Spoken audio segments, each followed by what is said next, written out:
The Valorian Galactic Empire had ruled the stars for 3,000 years. Their ships filled the darkness between worlds like silver locusts. Their armies had crushed 100 species. Their emperor, the immortal sovereign Kithros IX, sat upon a throne made from the bones of conquered kings. No one challenged them. No one dared. The Empire had a simple way of dealing with new species. They watched them first. They sent probes to study their worlds, their weapons, their cultures. If the species seemed useful, they were offered a choice: join the Empire or die. If they seemed dangerous, there was no choice at all. The Empire would strike before they could become a threat. The system had worked perfectly for 3,000 years. Then they found Earth. The Valorian scout ship detected humanity's radio signals purely by accident. The signals were weak and primitive, bleeding into space from a small blue world orbiting an unremarkable yellow star. The ship's commander, a veteran officer named Vor, ordered a probe launched to investigate. The probe arrived in Earth's solar system and began its work. It watched. It listened. It recorded everything. What it found was confusing. Humans were clearly intelligent. They had built cities and machines and weapons. They had split the atom and walked on their moon. But they were also divided into hundreds of warring nations. They killed each other over patches of land, over religious beliefs, over resources they could have shared. Their history was a long river of blood. Vor reviewed the probe's reports and shook his head in disgust. These creatures were barely more than animals. They would destroy themselves within a few centuries, as so many primitive species had before. There was no need for the Empire to waste resources on them. He filed his report and recommended that humanity be classified as Category 2, primitive, divided, and destined for self-destruction. The Empire would check on them again in 500 years. Assuming they still existed, the report traveled through Imperial channels and eventually reached the desk of a minor bureaucrat on Valoria Prime. The bureaucrat glanced at it, stamped it with an approval seal, and filed it away in an archive where it would gather dust for decades. Humanity has been judged and found wanting. This was the Empire's first great mistake. The probe remained in Earth's solar system. Hidden in the darkness beyond the orbit of Neptune, it continued to watch and record, sending regular updates back to the Empire. The updates were routine and boring. Humans continued their wars. They polluted their planet. They built slightly better machines. Nothing significant. Then one day, the updates stopped. The Valorian communications officer who noticed the silence assumed the probe had malfunctioned. These things happened. Equipment failed. Asteroids struck. He logged the loss and requested a replacement probe. The request was denied. Earth was too far away, too unimportant, too primitive to justify the expense of a new probe. Humanity would be left alone. What the Empire did not know was that the probe had not malfunctioned. It had been destroyed. Humanity had found it. The discovery happened almost by accident. A new generation of deep space telescopes, built to search for asteroids that might threaten Earth, detected something strange in the outer solar system. The object was too small to be a natural body. Its orbit was too perfect. And when scientists analyzed the faint signals it emitted, they found something that changed everything. The signals were artificial. The news spread through Earth's governments like wildfire. Every nation with a space program launched new observation satellites. Every intelligence agency redirected its resources. Within months, humanity had confirmed what many had long suspected. They were not alone. The reaction was not what the Empire would have predicted. There was fear, yes. There was panic in some quarters. Religious leaders debated what this meant for their faiths. Scientists argued about what to do next. But beneath the fear and confusion, something else stirred. Something the Valorians had never considered. Humanity began to prepare, not for peaceful contact. The probe had been watching them for decades without making any attempt at communication. Whatever species had sent it was not interested in friendship. They were interested in observation, in study, in judgment. Humanity understood judgment. They had spent their entire history judging each other, conquering each other, destroying each other. They recognized the signs, and they knew what came after judgment. For the first time in human history, the nations of Earth began to truly cooperate. Not in the half-hearted way of previous international agreements, not in the fragile way of temporary alliances. They cooperated because they had no choice. Whatever was out there was watching them, and humanity would not be caught unprepared. The probe was captured first. Human ships, built in secret, approached it carefully over the course of months. When they finally reached it, they disabled its communication systems before it could send a warning. Then they took it apart, piece by piece, studying every component. What they learned terrified them. The technology was advanced, yes, but not impossibly so. Human scientists could understand it. They could reverse engineer it. Given time, they could improve upon it.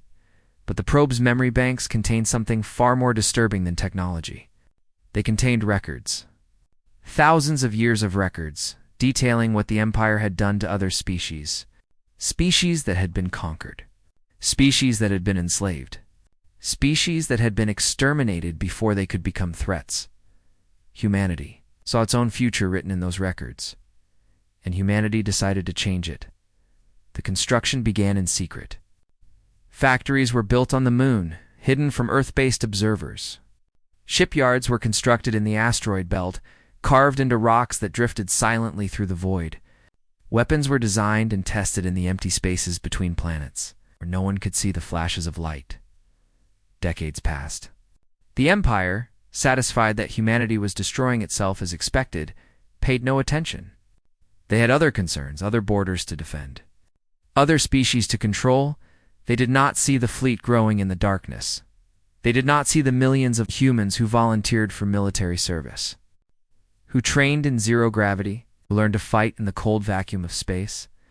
They did not see the anger that burned in human hearts, the determination, the rage at being watched and judged and dismissed as animals, destined for slaughter.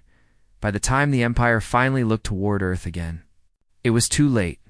The last image the replacement probe sent before its destruction showed something that made Valorian commanders freeze in disbelief. A fleet.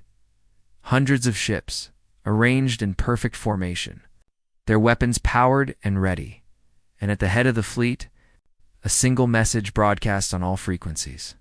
Translated into perfect Valorian, "We know you've been watching.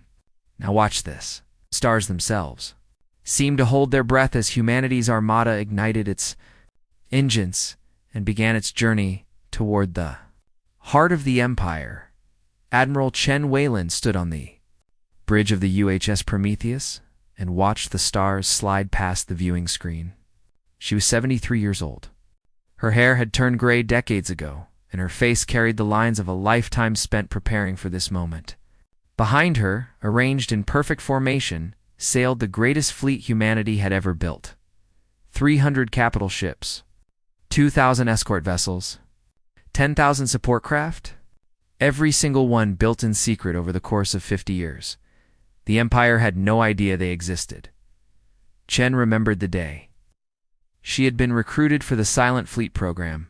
She had been a young officer then, stationed on one of Earth's first lunar bases. A man in a plain suit had appeared in her quarters one evening and asked her a simple question. If you knew that an alien empire was watching humanity, waiting to destroy us the moment we became inconvenient, what would you do? She had answered without hesitation. I would build a fleet. I would train an army. And I would strike first, before they could strike us. The man had smiled and handed her a folder marked with classification stamps she had never seen before. Inside were the probe's records, the history of the Empire, the fate of every species they had encountered. That night, June Whalen had made a choice that would define the rest of her life. The construction of the fleet had been humanity's greatest achievement. Every nation contributed. Every factory that could be hidden from orbital observation was converted to military production. Engineers worked in underground bunkers, designing ships that combined human ingenuity with reverse-engineered alien technology. The results were unlike anything the galaxy had seen. Human ships were not elegant. They were not beautiful. They were brutal, practical machines built for a single purpose: war. Their hulls were thick and angular, designed to absorb punishment that would destroy sleeker vessels. Their weapons were oversized and redundant, ensuring that even a crippled ship could still fight. Their engines were powerful enough to outrun anything in the Imperial fleet, but the ships were only part of humanity's advantage. The crews were volunteers. Every single person who served in the Silent Fleet had chosen to be there. They had left their families, their homes, their entire lives behind. They had trained for years in conditions that would have broken lesser species. They had sworn oaths to protect humanity at any cost, including their own lives, and they were angry. Chen understood that anger.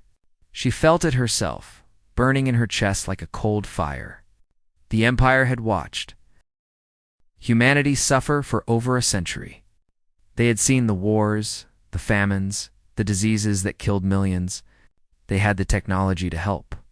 They had the power to reach out, to offer assistance, to treat humanity as equals. Instead, they had watched and waited, like farmers watching livestock grow fat for slaughter. That insult would not go unanswered. The fleet's journey through interstellar space took 3 months. Human scientists had cracked the secret of faster-than-light travel by studying the captured probe. But their version was different from the Imperial design. It was slower, yes, but it was also undetectable. The Empire's sensors, tuned to recognize their own technology, could not see human ships in transit. This advantage would not last forever. Once the Empire understood human technology, they would adapt their sensors. But by then, Chen intended to be standing in the Imperial throne room. She reviewed the intelligence reports one more time. The Valorian Empire controlled 12,000 worlds. Their fleet numbered in the millions. Their soldiers were trained from birth for combat. By any reasonable calculation, humanity should have been crushed, like an insect beneath a boot. But Chen knew something the Empire did not. Numbers meant nothing without the will to use them. The Empire had not fought a real war in over 1,000 years. Their conquests had been slaughters, not battles. They had crushed primitive species with overwhelming force, never facing an enemy that could truly fight back. Their commanders had studied tactics in academies, not learned them in the fire of combat. Their soldiers had trained on simulators, not bled on real battlefields. Humanity was different. Humans had been fighting wars since before they learned to write. Every generation had produced warriors, strategists, heroes, and villains. Human military history was a library of victories against impossible odds, of small forces defeating great empires, of determination overcoming superior numbers and technology. The Empire thought they understood war because they had weapons. Humanity understood war because they had never stopped fighting it. Chen's second-in-command, Captain James Okonkwo, approached with a tablet displaying their current position. Admiral, we're approaching the Kethys system. Long-range sensors show a border station and minimal defensive forces. Chen nodded. Any sign they've detected us? None. Their patrol ships are running standard patterns. No alerts, no increased activity. Good. Chen turned to face the main view screen. In the distance, barely visible against the star field, she could see the faint glow of the border station. This is where it begins, Captain. In a few hours, the Empire will know we exist. They will know we are coming. And they will know that we are not afraid. Okonkwo hesitated. Admiral, I've served with you for 20 years. I've never doubted your orders. But are we certain about this? Once we reveal ourselves, there's no going back.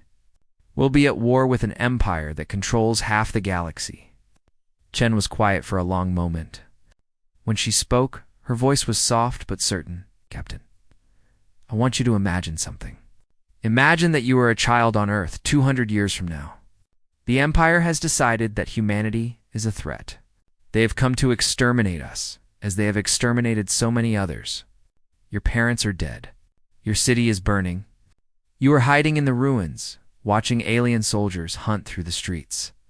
She turned to face him, her eyes hard as iron. Now imagine that same child asking one question. Why didn't anyone try to stop them? Okonkwo said nothing. We are trying, Chen continued. We may fail. We may all die in the void between stars, our names forgotten, our sacrifice meaningless. but we are trying. And that is more than any other species ever did against the Empire. That is more than the Empire expects. And sometimes, Captain, the unexpected is the most powerful weapon of all." She straightened her uniform and faced the view screen once more. "All ships prepare for normal space transition. Power weapons and raise shields. And send a message to that border station. Tell them Admiral Chen Weilin of the United Human Armada requests a meeting with their Emperor." The fleet emerged from faster-than-light travel like ghosts materializing from thin air. 300 capital ships, appearing without warning at the doorstep of an empire that had never known fear. And across the border station's communication channels, a single message began to play. A declaration that would echo through history. "Attention, Valorian Empire. Humanity is here, and we have questions." Prefect Vorian Mal had served at Border Station Kethi 7 for 30 years. In all that time, nothing interesting had ever happened. Ships passed through. Papers were checked. Cargo was inspected. The work was boring, the pay was acceptable, and the danger was non-existent. That changed in a single moment. Prefect. His sensor officer, a young Valorian named Tessara, shouted across the command center. Unknown contacts emerging from subspace. 300 capital-class signatures. Vorian's first thought was that the sensors had malfunctioned. His second thought was that this must be some kind of drill. His third thought, when he saw the ships appearing on the main display, was that he was going to die. The vessels were enormous. Ugly, angular things with no grace or elegance. Their hulls bristled with weapons. Their formation was tight and disciplined. The kind of formation that spoke of experienced commanders and well-trained crews, and their design matched nothing in the Imperial database. "They're broadcasting," Tessera reported, her voice shaking. "On all frequencies. In our language," Vorian forced himself to breathe. "Play it." The voice that filled the command center was female, calm, and utterly without fear. "Attention, Valorian Empire. This is Admiral Chen Weilin of the United Human Armada. 150 years ago, your observation probe entered our solar system without permission. For over a century, you watched us in silence. You studied us like animals. You judged us and found us wanting." A pause. The entire command center was frozen, every officer staring at the speakers as if they were the mouths of demons. "We have questions. We demand an audience with your Emperor. We demand to know why you watched us suffer and did nothing. We demand to know what you plan to do with us once your judgment was complete." The voice hardened. "Grant us this audience, and we can discuss these matters as civilized species. Deny us, and we will take our answers by force. You have 1 hour to respond." The transmission ended. Vorian's hands were trembling. He had heard stories of the Empire's early conquests of species that had resisted and been destroyed. But those stories were ancient history. No one had challenged the Empire in 1,000 years. No one had dared until now. "Get me a direct line to Valoria Prime," he ordered. "Priority 1. And someone tell me who these humans are and where they came from." The hour that followed was the longest of Vorian's life. His communication officers worked frantically to establish a link with the Imperial capital. His tactical officers analyzed the alien fleet, their faces growing paler with each new report. "Their weapons are charged but not targeting us," one officer reported. "They're holding position exactly as they said they would." "Their ships are heavily armored," another added. "Our weapons might not penetrate, and their engines." "Prefect, their engines are faster than ours. If they wanted to run, we couldn't catch them. If they wanted to attack, we couldn't escape." Vorian absorbed this information with growing dread. What about reinforcements? The nearest fleet is 6 hours away. Even at maximum speed, 6 hours. The humans had given them one. The communication console chimed. "Prefect, I have Valoria Prime. The Emperor himself wishes to speak with you." Vorian straightened his uniform and activated the holographic projector. The image of Sovereign Kithros, the ninth, appeared before him, towering and terrible. The Emperor's face was ancient, his eyes cold and calculating. "Report," the Emperor commanded. Vorian explained the situation as clearly as he could. The unknown fleet, the message, the demands. As he spoke, he watched the Emperor's expression carefully, searching for some sign of how to proceed. He found nothing. The Emperor's face was as unreadable as stone. "Humans," the Emperor said finally. "I remember the report. Category 2. Primitive. Destined for self-destruction." A thin smile crossed his lips. "It seems our analysts were incorrect." "Your Majesty, what should I do?" "Do nothing. I will grant them their audience. Transmit coordinates for a meeting point in the neutral zone. I will speak with this Admiral Chen myself." Vorian blinked in surprise. "You will meet with them personally, Majesty?" "I will." "These humans have accomplished something remarkable. They have built a fleet without our knowledge. They have traveled across the galaxy undetected. They have appeared at our borders when our intelligence services swore no such threat existed." The Emperor's smile widened slightly. "I wish to meet the species that has proven our empire fallible. I wish to understand them before I destroy them." The connection ended. Vorian transmitted the coordinates to the human fleet with trembling fingers. The response came within minutes. The alien ships began to move, their formation shifting smoothly as they prepared to travel to the meeting point. Admiral Chen's voice came through one more time, for Vorian alone. "Thank you, Prefect. I know this was not easy for you. Whatever happens next, remember that we gave your empire a choice. We asked for peace first, and if the Emperor refuses," Vorian heard himself ask. A long silence. Then, softly, "Then we will teach your empire what humanity has learned through 10,000 years of war. That the side with the bigger army does not always win.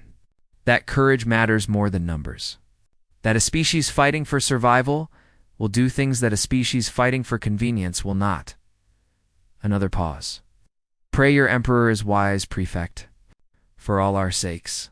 The fleet vanished into subspace, leaving Vorian alone with his thoughts and a growing certainty that the galaxy was about to change forever. 3 days later, Admiral Chen Weilin walked into the most heavily guarded room in the Valorian Empire. She was accompanied by 2 officers and a civilian scientist. They carried no weapons. They wore simple uniforms. They looked to Valorian eyes, almost pathetically fragile, but they did not bow. The Emperor sat upon his throne, surrounded by guards and advisors. His ancient eyes studied the humans with open curiosity. Here was the species that had defied all predictions.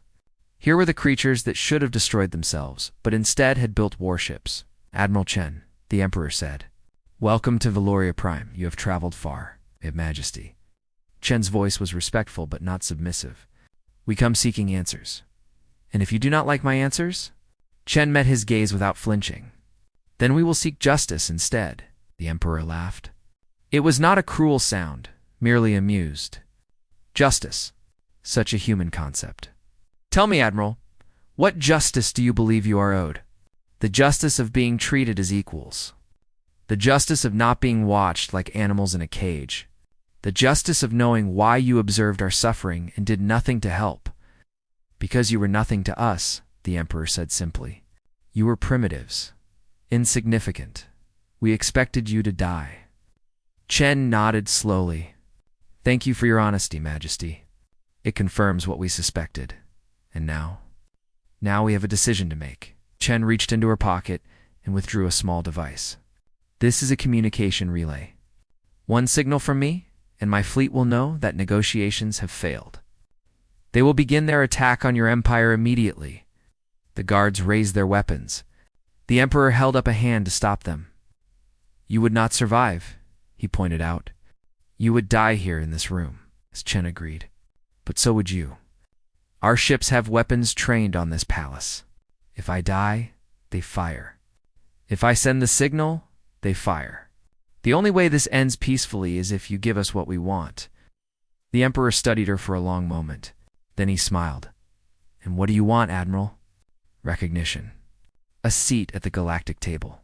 The right to exist without the threat of extinction hanging over our heads." Her voice hardened. "And an apology. For every species you have destroyed, For every world you have burned, for every crime you have committed in the name of your empire." The silence that followed was absolute. Then the emperor began to laugh. The emperor's laughter echoed through the throne room. It was not a pleasant sound. It was the laughter of a being who had lived for 800 years, who had crushed rebellions and conquered worlds, who had never once encountered something he could not control. Admiral Chen waited in silence. Her officers shifted nervously beside her, but Chen herself remained perfectly still. She had expected this reaction. She had planned for it. "An apology," the emperor finally said, his laughter fading. "You want me to apologize? To you? To a species we discovered barely a century ago, playing in the mud of your little world while we ruled the stars?" "Yes," Chen said simply. The emperor leaned forward on his throne. His ancient eyes were sharp, calculating. "Tell me, Admiral, what makes you believe you have any right to demand anything from me? Your fleet is impressive for such a young species, but it is nothing compared to the forces I command. I could summon 1,000 ships for every one of yours. I could crush your armada in a single battle." "You could try," Chen replied. "You doubt the power of my empire?" "No, Majesty. I doubt its will." Chen took a step forward. The guards tensed, but she ignored them. "Your empire has not fought a real war in over 1,000 years. Your commanders have never faced an enemy that could truly fight back. Your soldiers have never tasted defeat." She gestured toward herself and her small delegation. Humanity has been fighting since the moment we climbed down from the trees. We have fought each other. We have fought nature. We have fought diseases and disasters, and our own worst impulses. We have lost more battles than your empire has ever fought, and this makes you strong?" The emperor seemed genuinely curious. "It makes us experienced. It makes us adaptable. And it makes us very, very dangerous when we have nothing left to lose." The emperor was silent for a long moment. His advisors whispered among themselves, casting worried glances at the human delegation. Finally, the emperor spoke again. "You interest me, Admiral. I will admit that. But interest is not enough to change the nature of things. The strong rule, the weak serve. This is the law of the galaxy." "It was the law," Chen agreed. "We intend to change it. Impossible." "Perhaps. But we will try." Chen's voice hardened. "And whether we succeed or fail, we will make you pay such a price that no empire will ever again ignore a primitive species. We will become a warning written in blood and fire. Future civilizations will look at what we did to you and think twice before treating another young species the way you treated us." The emperor studied her for a long moment. Then he stood. He was tall, even for a Valorian. His robes flowed around him like liquid shadow. When he descended from his throne, his guards moved aside with practiced precision. He stopped directly in front of Admiral Chen, close enough to touch. "You know that you cannot win this war," he said quietly. "Your fleet is 300 ships. Mine is millions. I know. You know that even if you damage my empire, you cannot destroy it. We have resources you cannot imagine. Worlds you have never seen. Factories that can build a new fleet in a matter of months." "I know. Then why?" The emperor seemed genuinely confused. "Why throw away your lives for a war you cannot win?" Chen looked up at him. Despite the difference in their heights, despite the power he represented, she did not seem small. "Because some things matter more than winning," she said. "Because our children will know that when humanity faced extinction, we did not beg. We did not surrender. We fought. Even against impossible odds. Even knowing we would probably fail. We fought," she smiled. It was a sad smile, but also a proud one.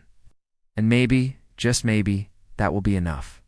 Maybe our sacrifice will inspire others. Maybe the species you have conquered will see what we did and find their own courage. Maybe your empire will discover that ruling through fear only works until someone stops being afraid." The emperor was silent for a very long time. When he finally spoke, his voice was different, quieter, almost thoughtful. "I have ruled this empire for 800 years. I have seen species rise and fall. I have crushed rebellions that made your fleet look like children playing with toys. And in all that time, I I have never encountered a species quite like yours. He turned and walked back toward his throne. You are not stronger than us. You are not smarter. You certainly are not more numerous or better armed. But you have something we lost long ago. What is that? The Emperor settled back onto his throne and looked down at her with an expression she could not read. You believe in something. You have purpose beyond survival, beyond comfort, beyond power. You would die for an idea. He shook his head slowly. My people stopped believing in ideas long ago. We believe only in the Empire. In its permanence, in its inevitability, and that is why you will lose, Chen said. The Emperor smiled. It was not a kind smile. Perhaps we shall see. He raised his hand. Admiral Chen, I reject your demands. I will not apologize.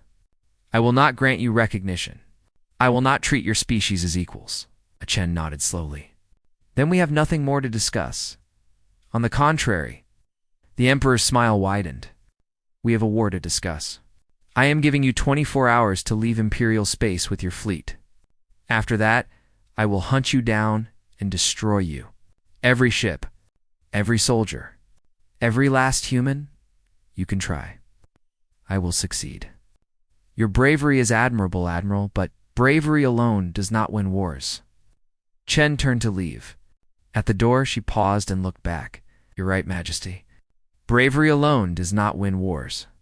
But bravery, combined with intelligence, with determination, with a willingness to sacrifice everything for victory, that wins wars. That changes history. She walked through the door without waiting for a response. And Majesty? Her voice echoed back through the closing doors. We do not have 24 hours to leave your space. You have 24 hours to prepare for what is coming. After that, humanity goes to war. The doors sealed behind her. The Emperor sat alone on his throne, surrounded by the silence of his advisors, and contemplated something he had not felt in 800 years. Doubt he had crushed species far more numerous than humanity. He had destroyed civilizations far more advanced. He had faced threats that made this small fleet seem insignificant. But those species had fought for survival. They had fought because they had no choice. When the odds became too great, they had surrendered or fled. These humans were different. They were choosing this war. They knew they were outmatched. They knew they would probably die, and they were attacking anyway. The Emperor remembered an ancient saying, from a species his ancestors had conquered long before he was born. Beware the enemy who fights without hope of victory. For they have already accepted death and have nothing left to fear.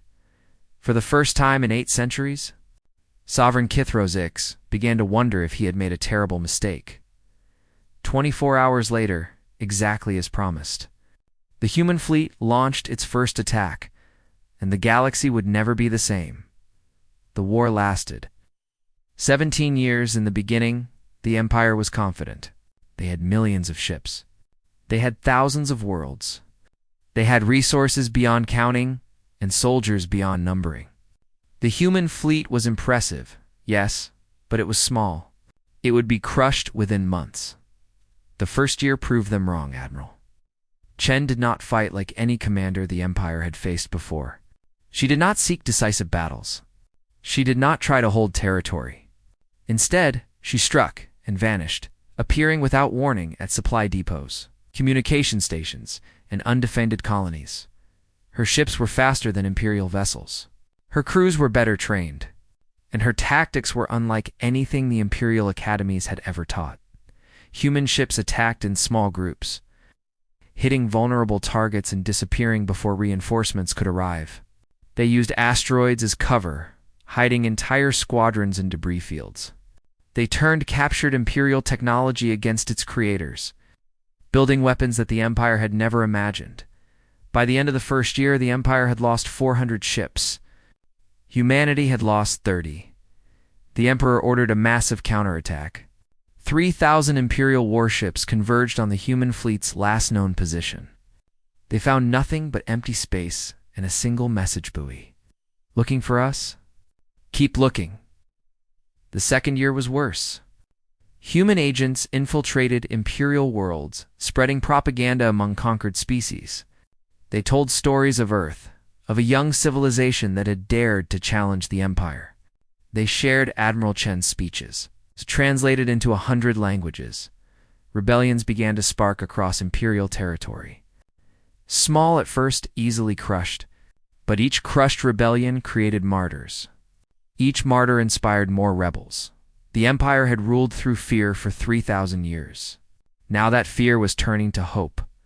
By the 5th year, the human fleet had grown.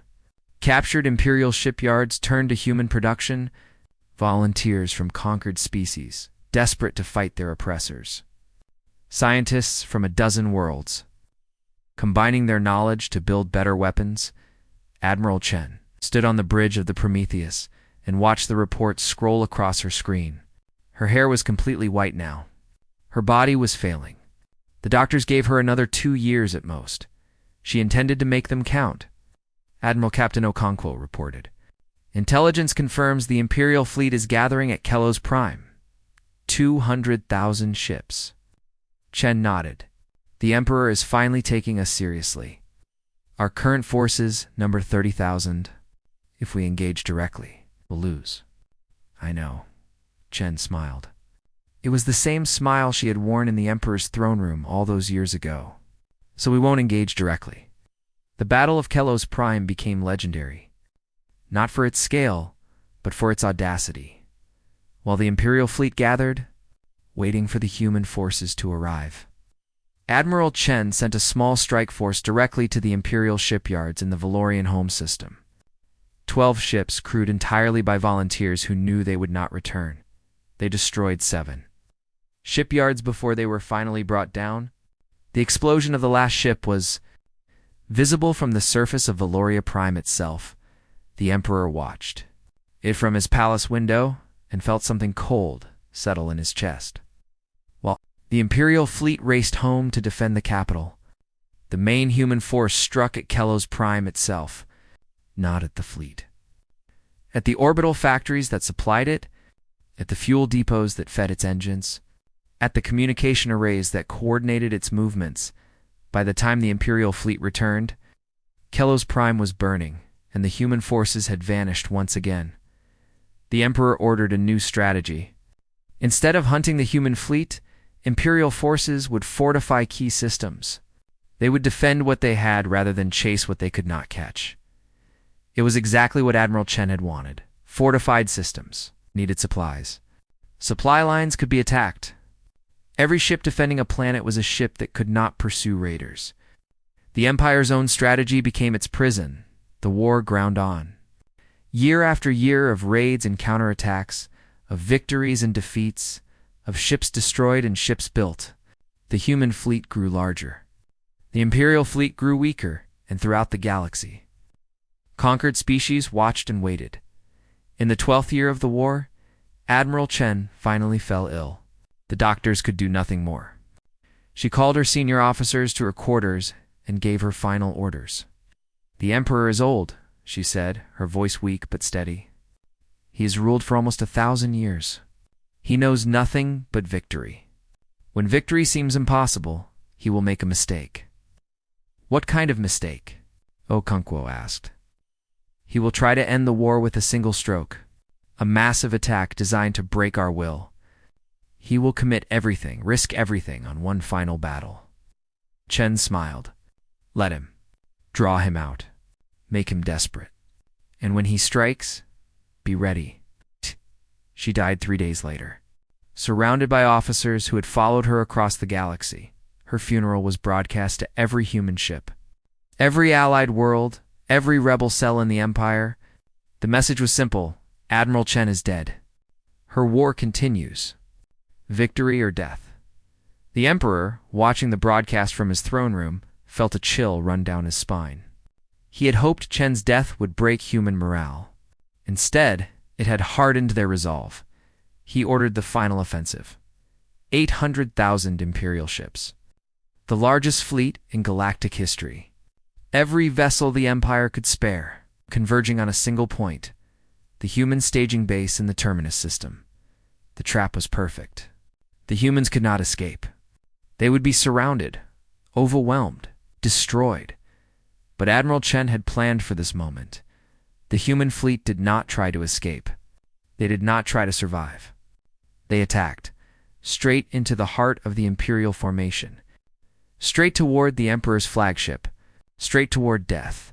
And while every Imperial ship focused on the attacking humans, a second force emerged from hiding. A fleet of captured Imperial vessels, crewed by rebels from 100 conquered worlds. Their weapons trained on the undefended Imperial flanks. The Battle of Terminus lasted 6 hours. When it ended, the Imperial fleet was shattered.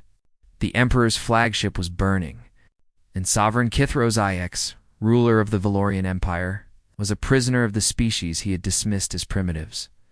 The Treaty of New Terra was signed 3 months later in the ruins of the Imperial Palace. The Empire was dissolved. Its worlds were granted independence. Its resources were distributed among the species it had oppressed for 3,000 years. The Emperor, stripped of his power, was allowed to live. His punishment was to watch everything he had built crumble to dust. Humanity returned home. They did not want an empire. They had never wanted conquest. They had wanted recognition, acknowledgement, respect, and they had earned it with blood and fire. 17 years of war. 1,000 years later, the Galactic Council unveiled a monument on the site where the Imperial Palace had once stood. It showed a human hand reaching toward the stars. The inscription read, "They came from a small world around an ordinary star. They were young. They were divided. They were afraid. But when the universe tried to break them, they refused to break. And in refusing, they changed everything." Below, in smaller letters, "Never forget. The smallest spark can ignite the greatest fire." Ambassadors from 10,000 worlds attended the ceremony. Species that had once been slaves. Species that had once been enemies. Species that had only heard of humanity through legends and stories. They stood in silence as the monument was unveiled. They listened as a human speaker recited the names of everyone who had died in the war. It took 3 hours, and when the last name was spoken, they raised their voices in tribute. 10,000 species, honoring the memory of a young civilization that had dared to challenge the possible. The stars themselves seemed to shine brighter that day, and somewhere, in the quiet spaces between worlds, the ghost of Admiral Chen Weilin smiled. Her war was finally over. Humanity had won.